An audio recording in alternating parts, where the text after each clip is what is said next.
Hey, good evening. Good evening. Thank you, thank you, thank you.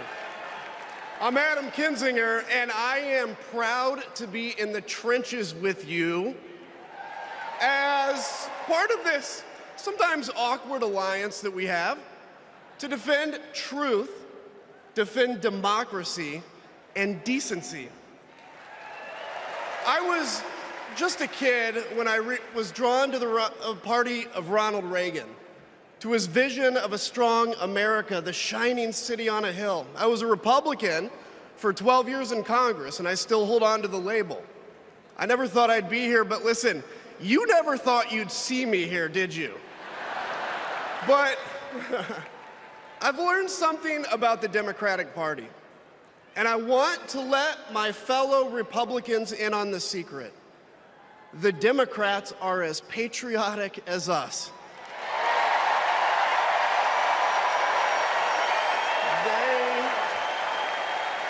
They love this country just as much as we do.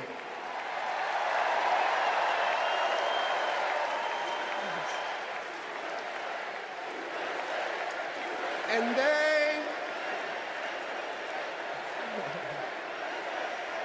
they are as eager to defend American values at home and abroad as we conservatives have ever been. I was relieved to discover that because I've learned something about my party too, something I couldn't ignore. The Republican Party is no longer conservative. It has switched its allegiance from the principles that gave it purpose to a man whose only purpose is himself. Donald Trump is a weak man pretending to be strong. He is a small man pretending to be big. He's a faithless man pretending to be righteous. He's a perpetrator who can't stop playing the victim. He puts on, listen, he puts on quite a show, but there is no real strength there. As a conservative and a veteran, I believe true strength lies in defending the vulnerable. It's in protecting your family. It's in standing up for our Constitution and our democracy. That is the soul of being a conservative. It used to be the soul of being a Republican, but Donald Trump has suffocated the soul of the Republican Party. His fundamental weakness has coursed through my party like an illness, sapping our strength, softening our spine, whipping us into a fever that has untethered us from our values. Our democracy was frayed by the events of January 6th, as Donald Trump's deceit and dishonor led to a siege on the United States Capitol.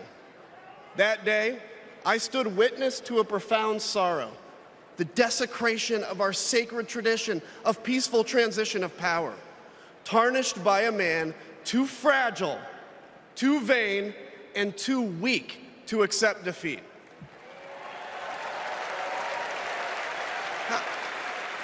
How can a party claim to be patriotic if it idolizes a man who tried to overthrow a free and fair election? How can a party claim to stand for liberty if it sees a fight for freedom in Ukraine, an attack pitting tyranny against democracy, a challenge to everything our nation claims to be, and it retreats, it equivocates, it nominates a man who is weirdly obsessed with Putin? And his running mate who said, quote, "I don't care what happens in Ukraine." Yeah, and he wants to be vice president. Yeah.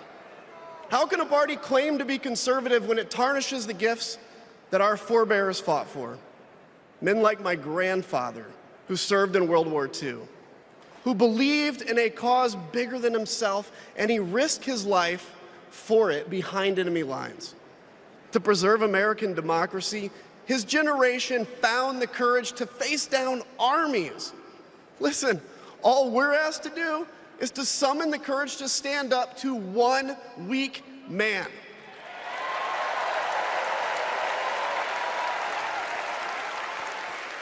Some have questioned why I've taken the stand I have.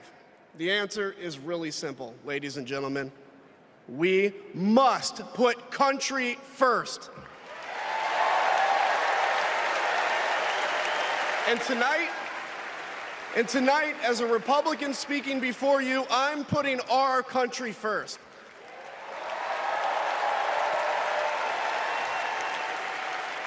Because the fact is, I do belong here. I know Kamala Harris shares my allegiance to the rule of law, the Constitution, and democracy. And she is dedicated to upholding all three in service to our country. Whatever policies we disagree on pale in comparison with those fundamental matters of principle, of decency, and of fidelity to this nation.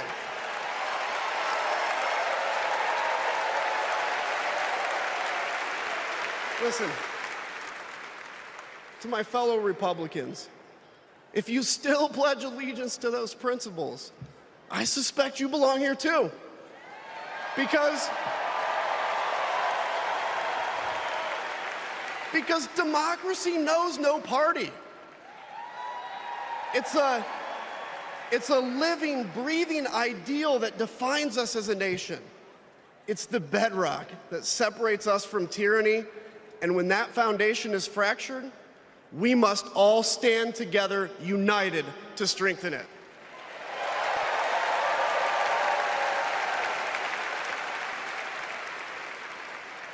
If you think those principles are worth defending, then I urge you, make the right choice. Vote for our bedrock values, and vote for Kamala Harris. God bless you.